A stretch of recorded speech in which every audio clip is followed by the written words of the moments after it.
ইসলামের অন্যতম গুরুত্বপূর্ণ একটা ইবাদত হলো কোরবানি। আর এই কোরবানি আমাদের দোরগোড়ায় উপস্থিত। আমরা অনেকে ইনশাআল্লাহ আল্লাহর নির্দেশ পালনার্থে কোরবানি করব। আল্লাহ বলেছেন, ফাসাল্লি লিরাব্বিকা ওয়ানহার, তুমি তোমার রবের নির্দেশে সালাত আদায় করো এবং কোরবানি করো। এই কোরবানির ইবাদত এমন একটি ইবাদত, এই ইবাদতের প্রতি আমাদের দেশের মানুষের আগ্রহ অন্যান্য ইবাদতের তুলনায় একটু বেশি। আলহামদুলিল্লাহ, তুলনামূলকভাবে অন্য অনেক ইবাদতের চাইতে কোরবানি করার ব্যাপারে আমাদের আগ্রহ একটু বেশি। এটার বিশেষ কারণ আছে। অন্যতম বড় যে কারণ সেটি হলো যে এটাকে আমরা উৎসব এবং কালচার হিসেবে নিয়েছি। সন্দেহ নেই এটা উৎসব, সন্দেহ নেই এটি কালচার, কিন্তু এটার প্রধান উদ্দেশ্য যদি ইবাদত না হয় তাহলে সেই আমল, সেই ইবাদতের, সেই ভালো কাজের বিনিময় আল্লাহর কাছে আশা করা যাবে না। সম্মানিত ভাইরা, যেহেতু কোরবানি আমাদের সামনে চলে আসছে, এজন্য আমাদের কোরবানিকে অর্থবহ করবার জন্য আমরা আজকে কয়েকটি গুরুত্বপূর্ণ বক্তব্য, গুরুত্বপূর্ণ কয়েকটি নির্দেশনা দিতে চাই। প্রথম কথা হলো যে আমাদের কোরবানির উদ্দেশ্য যদি হয় ফ্রেশ গোশত আহরণ করা, আমাদের কোরবানির উদ্দেশ্য যদি হয় সমাজের মানুষের সামনে নিজের ইজ্জত রক্ষা করা, প্রতি বছর কোরবানি দেই, এবছর না দিলে মানুষ কি বলবে, বাচ্চারা কার মুখের দিকে চেয়ে থাকবে, আত্মীয় স্বজন, নতুন আত্মীয় স্বজন কি মনে করবে, এ সকল উদ্দেশ্য যদি আমাদের কোরবানির পেছনে কাজ করে তাহলে সেই কোরবানি আল্লাহর কাছে মাকবুল বা গ্রহণযোগ্য কোনো কোরবানি হবে না। কোরবানি প্রসঙ্গে আল্লাহ রাব্বুল আলামিন বলেছেন, ইন্নামা ইয়াতাকাব্বালুল্লাহু মিনাল মুত্তাকিন। আল্লাহ তাআলা শুধুমাত্র মুত্তাকিদের ত্যাগ, তাদের উৎসর্গ, তাদের কোরবানি, তাদের স্যাক্রিফাইস, এটা আল্লাহ তাআলা কবুল করবেন। অতএব যাদের ভিতরে তাকওয়া নাই তাদেরটা আল্লাহ তাআলা গ্রহণ করবেন না, কবুল করবেন না। আমরা যে আয়াত পড়েছি সেই আয়াতও দেখেছি আল্লাহ রাব্বুল আলামিন ইরশাদ করেছেন যে আমাদের কোরবানির রক্ত, আমাদের কোরবানির পশুর গোশত, এর কিছুই কি আল্লাহর কাছে যায়? কিছুই আল্লাহর কাছে যায় না। অন্য সব ইবাদত, আর্থিক ইবাদত, এটার ফিডব্যাক আমাদের কাছে আসে না সাধারণত। আমরা যখন দান সাদাকা করি, দান সাদাকা করলে ওইটা কি নিজে খাওয়া যায়? যখন দান করি, সাদাকা করি, তখন এটা আল্লাহর তরফ থেকে গরিবদেরকে দিয়ে দিতে হয়, নিজে খাওয়া যায় না। কোরবানি এমন একটা ইবাদত যে আমরা কোরবানি করার সময় বললাম বিসমিল্লাহি আল্লাহু আকবার, আল্লাহুম্মা লাকা মিনকা ওয়া লাক, আল্লাহ আপনার পক্ষ থেকে পেলাম এবং আপনার উদ্দেশ্যেই কোরবানি করলাম বলতেছি। তো আল্লাহর উদ্দেশ্যে দিয়ে দেওয়ার পর নিয়ম হলো আল্লাহর বান্দাদের মধ্যে গরিব যারা, দুঃখী যারা, তাদেরকে দিয়ে দিব। এটাই তো সাদাকার নিয়ম, দানের নিয়ম। কিন্তু কোরবানি এমন একটা ইবাদত যে ইবাদত আমি আল্লাহর উদ্দেশ্যে করলাম, আল্লাহকে খুশি করার জন্য জবে করলাম, কিন্তু গোশতটা আবার আল্লাহ আমাকে খাওয়ার অনুমতি দিয়েছে। এটা অন্য ইবাদতে নাই। এখন এই ইবাদতে যদি গোশত খাওয়াটা মুখ্য হয়, গোশত আহরণ করা মুখ্য হয়, সমাজে মানুষের কাছে মুখ উজ্জ্বল করা মুখ্য হয়, আসল উদ্দেশ্য যদি হয় দুনিয়াবি বা পার্থিব বিষয় আশয়, আসল উদ্দেশ্য যদি হয় শো অফ করা, আসল উদ্দেশ্য যদি হয় মানুষকে দেখানো, আসল উদ্দেশ্য যদি হয় আত্মীয় স্বজনের কাছে মুখ রক্ষা করা, বাচ্চা কাচ্চা কার দিকে চেয়ে থাকবে সেটা যদি উদ্দেশ্য হয়, তাহলে এটা ইবাদত হবে না। এজন্য কোরবানির আগে সর্বপ্রথম যে বিষয়টি খুব জরুরি সেটা হলো আমাদের উদ্দেশ্যগুলোকে একটু ঝালাই করে নেওয়া, আমাদের উদ্দেশ্যগুলোকে একটু রিচেক করে নেওয়া। আমরা কেন কোরবানি করব? আমাদের কোরবানির উদ্দেশ্যটা কি? যদি শুধুমাত্র আল্লাহ সন্তুষ্টি উদ্দেশ্য হয় আর সে উদ্দেশ্যে আমি কোরবানি করি, গোশত আমার মুখ্য না, তাহলে সেক্ষেত্রে একটা গরু আমি যে দামে কিনেছি বাজার দর তার চাইতে আরো অনেক কম, তাহলে আমার আফসোস হওয়ার কথা না। কারণ আল্লাহ তাআলা সওয়াব দেওয়ার সময় গোশত কয় কেজি হয়েছে সেই হিসাবে দিবেন, নাকি আমি কি পরিমাণ টাকা আল্লাহর রাহে খরচ করলাম সেই পরিমাণ দিবেন? আমার খরচ করা টাকা আল্লাহর উদ্দেশ্যে যদি এটা নিয়োগ করে থাকে, তাহলে 1 লক্ষ টাকার গরু আপনি কোরবানি দিবেন, নিয়ত যদি সহি হয়, বিশুদ্ধ হয়, দুনিয়াবি কোনো ধান্দা যদি না থাকে, তাহলে আল্লাহ তাআলা সওয়াব কি 1 লক্ষ টাকার দিবেন, নাকি ওই গরুটার দাম বাজারে 80,000, আপনি কিনছেন 1 লাখ, তাহলে আল্লাহ বলবেন না তুমি কেন বেশি দিয়ে কিনছো, ওটার দায়িত্ব তোমার, আমি 80,000 সওয়াব দেব, এমন হবে? কিন্তু তারপরেও আমরা কোরবানির পশু কেনার পর দেখা যায় ওইটা নিয়ে আমাদের অনেকের হেজিটেশন থাকে, আফসোস থাকে। হ্যাঁ, সন্দেহাতীত ভাবে আপনি মার্কেটে যে গরুর বাজারে যে মূলামূলি করে উপযুক্ত ন্যায্য মূল্যে আপনি কিনবেন, অতিরিক্ত দাম কোন যৌক্তিক কারণ ছাড়া আপনি কসাইকে বা গরু বিক্রেতাকে কেন দিবেন? সেটা দেওয়ার কোনো যুক্তি নাই। আপনি অবশ্যই মূলামূলি করে ন্যায্য মূল্যে কেনার চেষ্টা করবেন, কিন্তু কেনার পর এর দাম কত হলো না হলো, গোশত কয় কেজি হলো, পার কেজি কত পড়লো, তাতে লস হলো না লাভ হলো, এগুলা সবগুলো প্রমাণ করে যে কোরবানির উদ্দেশ্যে ভেজাল আছে। ভাইরা আমার, আমরা কোরবানি সাধারণত বেশিরভাগ মানুষ গরু দিতে পছন্দ করি। এর অনেক কারণ আছে অবশ্য। আমাদের দেশে ছাগল উৎপাদন হয় খুব কম। নানা কারণে ছাগল উৎপাদনের জন্য আমাদের এই দেশ, পৃথিবীর অনেক দেশে ছাগল অনেক বেশি উৎপাদন করা যায়। বৃষ্টি বাদল এবং ঝড় তুফানের দেশে ছাগল উৎপাদন করা নানা কারণে কঠিন, যার কারণে গরু উৎপাদন বেশি হয়, আমরা গরু কোরবানি বেশি করি। এটা দোষের কিছু না, বরং এটা স্বাভাবিক। কিন্তু আমাদের অনেকের হয়তো গরু কোরবানি করার মতো সাধ্য নাই, ছাগল কোরবানি করার সাধ্য আছে। তারপরও দেখা যায় হাওলাত বরাত করে হলেও গরু কোরবানি দেই। কেন? কারণ ছাগল কোরবানি দিলে আশেপাশে মানুষ কি বলবে। এরকম জিনিস আমাদের মধ্যে আছে না নেই? যে এত বড় লোক মানুষ, এতদিন তো জানতাম পয়সা করি আছে, উনি আবার ছাগল কোরবানি দিল, তাহলে চোখ মুখ মানুষের সামনে কেমনে দেখাবে? ভাইরা আমার, তো মানুষের কাছে কি বলবো, মানুষ কি বলবে, এই চিন্তা করে যদি গরুর জায়গায় ছাগলের জায়গায় আপনি গরু দেন, হাওলাত করিও দেন, তাতে আপনার এই কোরবানির দ্বারা সওয়াব হবে না। ভাইরা আমার, সবচেয়ে বেশি নিয়তের মধ্যে ভেজাল থাকে যেই ইবাদতে, তার নাম কোরবানি। অন্য কোন ইবাদতে নিয়তের মধ্যে ভেজাল এত বেশি থাকে না, কোরবানিতে মধ্যে নিয়তের ভেজাল যত বেশি থাকে। কারণ কি? কারণ হলো ওই যে কোরবানি করার পর এটার ফিডব্যাক, এটার উপকারিতা, গোশতগুলো এগুলো সব নিজেই ভোগ করে মানুষ, আপনার কাছে আবার ফিরে আসে। এই জন্য নিয়তের মধ্যে ভেজালের সম্ভাবনা অনেক বেশি থাকে। ভাইরা আমার, আমাদের প্রিয় নবী সাল্লাল্লাহু আলাইহি সাল্লাম তিনি কিন্তু গরু কিংবা ওঁট দিয়ে কোরবানি দেন নাই। এর মানে এইটা না যে গরু বা ওঁট দিয়ে কোরবানি দিলে সওয়াব কম হবে, এটা না। উদ্দেশ্য হলো যে ছাগল, দুম্বা, ভেড়া এরকম ছোট পশু দিয়ে কোরবানি তিনি দিয়েছেন, সাহাবায়ে কেরাম অনেকে দিয়েছেন। এখনকার মিডল ইস্টের মানুষ শতকরা বোধহয় 90-95 জন মানুষ হবে, বা আরো বেশি সংখ্যক মানুষ হবে, প্রায় সবাই, তারা কিন্তু ছাগল, দুম্বা বা ভেড়া এই ছোট পশু দিয়ে কোরবানি দেয়। আমাদের দেশে আমরা বড় পশু অর্থাৎ গরু দিয়ে কোরবানি দেই, সেটার যৌক্তিক কারণ আছে। আমি বলেছি যে আমাদের দেশে গরু উৎপাদন করা যত সহজ হয়, ছাগল উৎপাদন করা এত সহজ হয় না। নানা কারণে গরুর, ছাগলের চাইতে গরুর উৎপাদন বেশি হয়, সেই হিসাবে আমরা করি, ঠিক আছে।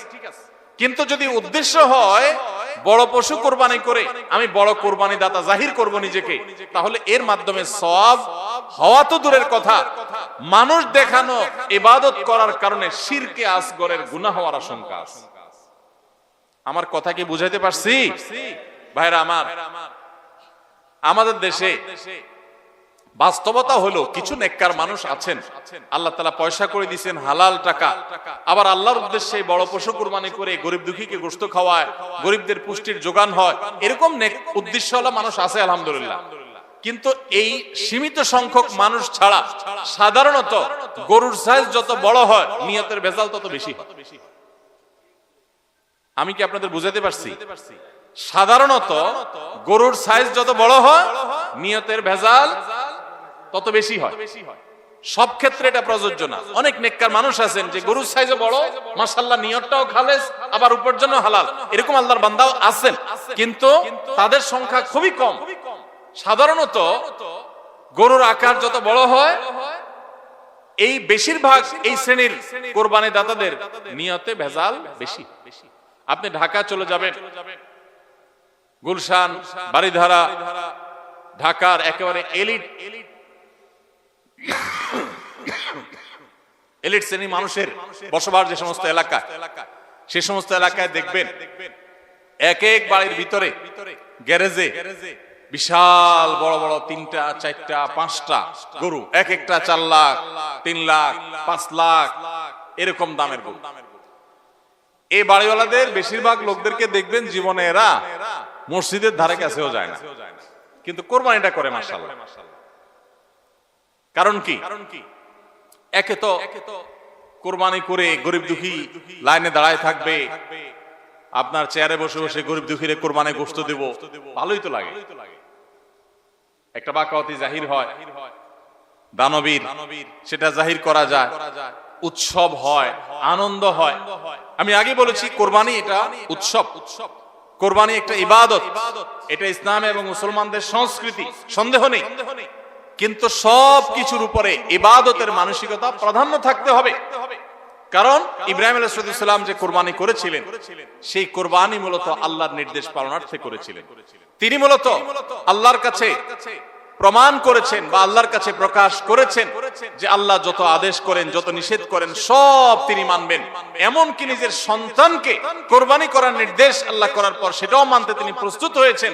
আল্লাহ সন্তান কোরবানি হইতে দেন নাই, কিন্তু তিনি পরীক্ষায় পাশ করে ফেলেছেন। এই কোরবানি আমাদেরকে শিক্ষা দেয় আল্লাহর আদেশ নিষেধ আমার যুক্তিতে ধরুক আর না ধরুক, আমার বুঝে খাটুক বা না খাটুক, আমার পক্ষে যাক আর বিপক্ষে যাক, আমার ভালো লাগুক আর না লাগুক, সর্বাবস্থা আমি আল্লাহর আদেশ নিষেধ মেনে চলবো। এটাই হলো কোরবানির প্রধান শিক্ষা। আল্লাহ তাআলা আমাদের সবাইকে সেই শিক্ষা মাথায় রেখে শুধুমাত্র আল্লাহকে খুশি করার উদ্দেশ্যে কোরবানি করার তৌফিক দান করুন। মেয়ে বিয়ে দিয়েছেন বা ছেলে বিয়ে করাইছেন, ব্যয়ের বাড়ি থেকে মেহমান আসবে, ব্যয়েরা জিজ্ঞেস করবে ব্যয় কি কোরবানি দিচ্ছেন। একটা ব্যাপার সেপার আছে। তখন যদি বলেন যে ব্যয় সাহেব এবার টাকা পয়সা হাতে নাই, সেজন্য এবার কোরবানি দিব না, তাহলে মুখ থাকে। এই জন্য একটা কোরবানি দেওয়া লাগে। এই কোরবানি কি ব্যয় হিসাবের জন্য হলো না আল্লাহর জন্য হলো? এই ব্যয় হিসাবের জন্য কোরবানি করলে সেটা সওয়াব হবে না, বরং শিরক হবে, শিরকে আসগর। এটাকে শিরকে আসগর বলা হয়। আল্লাহ তাআলা আমাদের সবাইকে আল্লাহকে খুশি করার জন্য কোরবানি করার তৌফিক দান করুন। আল্লাহকে খুশি করার জন্য যে কোরবানি করছেন, মাঝে মধ্যে একটু অ্যাসিড টেস্ট করবেন। অ্যাসিড টেস্ট বলবো, ধরেন আপনি প্রতি বছর গরু কোরবানি করেন, এক বছর হঠাৎ করে ছাগল কোরবানি করেন, ছাগল কোরবানি করেন। আপনি বলবেন এই বছর তাহলে তো গরু গোশত দিতে পারবো না, তো আরো কয়েকটা ছাগল কিনে কোরবানি আরো বেশি করা যায়, তো একজনে একটা বেশি করলে সমস্যা নাই। ছাগল অনেকগুলো কিনে গরিব দুঃখীদেরকে দিয়ে দেন, তারা কোরবানি করে, তারা গোশত খায় ফেলাকে আপনার তরফ থেকে কোরবানি হয়ে যাবে। আপনি একটা ছাগল করে দেখেন এটা মানাইতে পারেন কিনা নিজেরই। যদি কোনো অসুবিধা না হয় মানাইতে, তাহলে আলহামদুলিল্লাহ আল্লাহ শুকর আদায় করতে পারেন যে আপনার নিয়তের মধ্যে বোধহয় ভেজাল নাই। আর যদি মনে হয় না প্রতি বছর গরু দেই, এবার ছাগল দিলে কেমনে হয়, মানুষ কি বলবে, তাহলে বুঝতে হবে ডাল মে কুছ কালা নেই, পুরা হি কালা है। আল্লাহ তাআলা আমাদের সবাইকে ইখলাসের সাথে তাকওয়ার সাথে কুরবানির এই আমলটি সম্পাদন করার তৌফিক দান করুন। ভাইরা আমার, কুরবানির সামনে আসছে, এখন থেকে আমরা একটু পরিবারের সদস্যদেরকে নিয়ে বসি, বাচ্চা সহ ফ্যামিলির সব সদস্যরা একটু বসেন, মশওয়ারায় বসেন, পরামর্শ মজলিসে বসেন, বসে জিজ্ঞাসা করেন আমরা আসলে কুরবানিটা কেন করতেছি।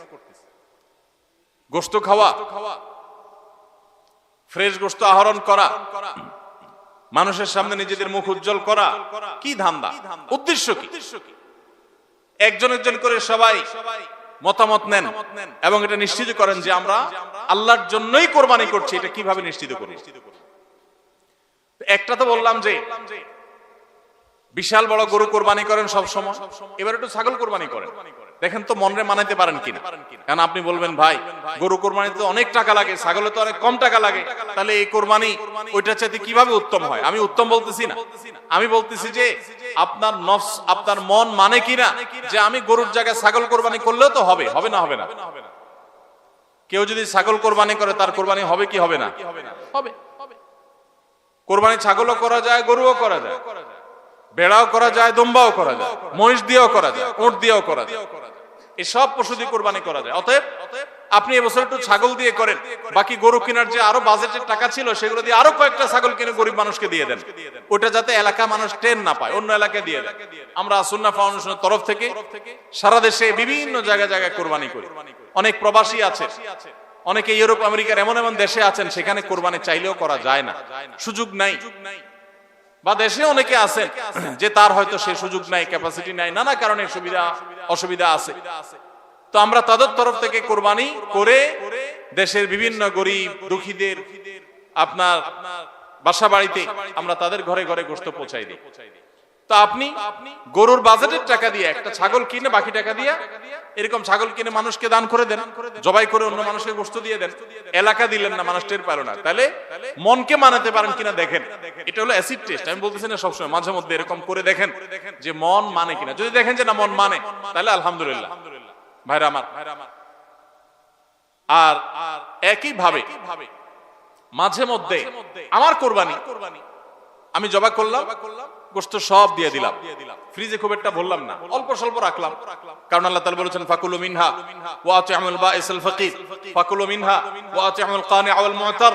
কুরবানি গোশত নিজেও খাবো, গরীব দুঃখীকেও খাওয়াবো, যে চায় তাকেও দিব, যে চায় না আত্মীয়স্বজন তাদেরকেও দিব। অতএব মুস্তাহাব এই তিনও ভাগে ভাগ করা, কিন্তু এটা ফরজ ওয়াজিব না। তাহলে আমি পরিমাণ একটু কম রেখে বেশিরভাগই দিয়ে দিলাম। মন মানে কিনা দেখেন, মন মানে কিনা। অনেকে আছেন লামসাম সামান্য একটু দিয়া আর সব ফ্রিজে ঠেলতে ঠেলতে ফ্রিজের দরজায় লাগে না, পারলে রশি দিয়া বাঁধে যে দরজা লাগে না। কারণ গোশত, পায়া, ভুড়ি, কলিজা, ফ্যাপসা সব ঢুকাইতে ঢুকাইতে ফ্রিজ বেচারা জাম হয়ে গেছে। তাহলে কোরবানি কেন করতেছি? গোশতের জন্য যদি কোরবানি হয়, এই কোরবানি করবাই না, এটা ফুর্তি। কোরবানি তো ত্যাগের নাম। আপনার ভিতরে ত্যাগ কতটা আছে, ত্যাগের মানসিকতা কতটা আছে। আপনি আল্লাহর রাহে আল্লাহকে খুশি করার জন্য লাখ টাকা দিয়ে গরু কোরবানি করেন, ভালো কথা। আপনার মধ্যে আসলে ত্যাগের মানসিকতা আছে কি এটা প্রমাণ করার জন্য মাদ্রাসা, নতুন মাদ্রাসা হচ্ছে, সেখানে লক্ষ লক্ষ টাকার দরকার আছে, আপনি সেখানে 20,000 50,000 টাকা অকাতরে দিতে পারেন কিনা, এটা অ্যাসিড টেস্ট। সেখানে টাকা বাইর হয় না। কোরবানিতে লাখ টাকা দেন, মাদ্রাসা টাকা দেন না, মসজিদে টাকা দেন না, আরো অনেক দিনের কাজ আছে সেখানে টাকা দেন না। গরিব দুঃখী মানুষ আছে, তাদের দরকার। একজন গরিব তার চিকিৎসা মাত্র 20,000 টাকা হলে হয়ে যায়, আপনি 20,000 টাকা দিতে পারেন কিন্তু দেন না, 2,000 দেন, 500 টাকা দেন, কিন্তু কোরবানির সময় মাশাআল্লাহ 1 লাখ টাকার গরু কিনেন। যদি আল্লাহর জন্যই হয়, স্যাক্রিফাইস যদি হয়, কোরবানিও করেন, ওখানেও দেন, কিন্তু কোরবানির সময় আসেন ওখানে নাই, তাহলে আপনার এই কোরবানিটা কি আল্লাহর জন্য হচ্ছে না নিজের জন্য হচ্ছে, আল্লাহর খুশির জন্য হচ্ছে না অন্য কোন উদ্দেশ্য হচ্ছে? এই প্রশ্ন জোরালো ভাবে আমাদের অবশ্যই রাখতে হবে ভাইরা আমার। এর মানে আবার কেউ এটা বুঝেন না যে কোরবানি কম হোক আমরা সেই চেষ্টা করব না, কোরবানি আরো বেশি বেশি করার চেষ্টা করবেন। কোরবানি যত বেশি হবে তত আমাদের সব দিক থেকে লাভ। যারা কোরবানি বিদ্বেষী, সেকুলার, বিশেষ করে এক শ্রেণীর মুসলিম বিদ্বেষী নাস্তিক আছে, কোরবানির মৌসুম আসলেই দেখবেন এদের পাখা গজায়। এরা দেখবেন গরুর প্রতি মায়া এত বেশি, এত দরদ, তারা বলে আরে এতগুলো গরু জবাই করে ফেলা হবে, এই গরুগুলোর ভিতরে প্রাণ আছে, কত নির্মমতা। এরকম দেখবেন এরা এখন থেকে এই কয়দিন পর থেকে দেখবেন সোশ্যাল মিডিয়াতে, ফেসবুকে তাদের এই সমস্ত জিগি শুরু হয়ে যাবে, আছে না নাই? এরা আবার সকাল বিকাল বিফ ছাড়া, মাটন ছাড়া, অর্থাৎ গরু গোশত আর খাসি গোশত ছাড়া, মুরগির গোশত ছাড়া তাদের নাস্তাও চলে না। তাদের নাস্তায় থাকে হলো আপনার চিকেন স্যান্ডউইচ, তাদের দুপুরে থাকে হলো বিফ কারি, তাদের রাতে থাকে হলো গরুর কালাবুনা অথবা মাটন, ডাল খাসি। 3 বেলা গোশত ছাড়া চলে না। কিন্তু মুসলমানদের কোরবানি আসলে তাদের কি হয়? অ্যালার্জি ছাড়া চুলকানি শুরু হয়, আছে না নাই? এই জন্য এদের প্রতিবাদে কোরবানি আরো বেশি করে করবেন, কিন্তু সেটা আল্লাহকে খুশি করার জন্য যেন হয়। কারে খুশি করার জন্য হবে? আল্লাহকে খুশি করার জন্য। ভাইরা আমার, কোরবানি যত বেশি হবে আমাদের যেরকম সওয়াব হবে, আমাদের দেশের অর্থনীতিতে অনেক বেশি কল্যাণ বয়ে আনবে এই কোরবানি। কিভাবে সেটা? প্রতি বছর কোরবানিতে যে লক্ষ লক্ষ গরু ছাগল জবে হয়, এই লক্ষ লক্ষ গরু ছাগল এগুলো তো আসমান থেকে নাজিল হয় না, জমিন ফেড়ে বের হয় না। এক সময় ইন্ডিয়ান গরুর উপরে আমাদের দেশ নির্ভর ছিল। আলহামদুলিল্লাহ গত বেশ অনেক বছর ধরে আপনারা দেখেন যে আমাদের দেশীয় গরু দিয়েই আমাদের কোরবানির ম্যাক্সিমাম চাহিদা প্রায় পূরণ হয়ে যায়। ইন্ডিয়ান গরুর উপরে এখন আর আমাদের কোরবানি নির্ভর নয়। এই যে গরুগুলো উৎপাদন হচ্ছে, আপনি উত্তরবঙ্গে গেলে দেখবেন, আমি যাই বিভিন্ন সময়, সিরাজগঞ্জ যাবেন, পঞ্চগড় যাবেন, ঠাকুরগাঁ যাবেন, দিনাজপুর যাবেন, বিভিন্ন জায়গায় যাবেন উত্তরবঙ্গে, দেখবেন যে কৃষকরা তারা অনেকে গরু পালন করছেন। আমরা সুন্নাহ ফাউন্ডেশন থেকে যখনই কোনো বিধবাকে, কোনো গরিব অসহায় মানুষকে স্বাবলম্বী করার জন্য বলি আপনাকে কোন জিনিসটা কিনে দিলে আপনার বা ভালো হয়, আপনি সেটা দিয়ে উপার্জন করতে পারবেন, বেশিরভাগ বিধবারা, বেশিরভাগ অসহায় মানুষেরা তারা বলে একটা গরুর বাছুর কিনে দেন, একজোড়া ছাগল কিনে দেন, তাহলে এগুলো আমি সারা বছর বড় করব। এগুলো বড় করতে এমন কোনো ঝামেলা নাই, দোকানদারি করা অনেক ঝামেলার কাজ, চ্যালেঞ্জের কাজ, বাকি চলে যায়, টাকা তোলা যায় না, এগুলো সহজ। এই বাছুরটাকে আমি ঘাস খাওয়ায় বড় করব, কোরবানি মৌসুম আসলে এই 20,000 30,000 টাকা দিয়ে কিনা বাছুরটা আমি 70,000 80,000 টাকা বিক্রি করব, ডাবল হয়ে যাবে, আমার লাভ হবে, তাদের জন্য এটা সহজ। তো কোরবানির এই ইবাদতটা মুসলমানরা যেটা করেন এদেশে, এটার মাধ্যমে এদেশের আর্থ সামাজিক উন্নতি হয়, লক্ষ লক্ষ হাজার হাজার কৃষকের, পশুপালনকারীদের তাদের উপার্জনের মাধ্যম হয়, কোটি কোটি টাকা, মিলিয়ন মিলিয়ন টাকার ডিলিংস হয়, লেনদেন হয়, যেটা জাতীয় অর্থনীতির চাকা এটাকে ঘোরাতে সাহায্য করে। কোরবানির এই ইবাদত এটা আমাদের অনেক গরিব অভাবী মানুষের পুষ্টির যোগান দেয়। আপনারা জানেন অনেক গরিব মানুষ আছেন কোরবানির মৌসুমে মন ভরে একটু গোশত খাইতে পারেন, সারা বছর গোশতের দাম এত বেশি, তো বেচারারা কিনে খেতে পারেন না, তাহলে কোরবানির এই গোশত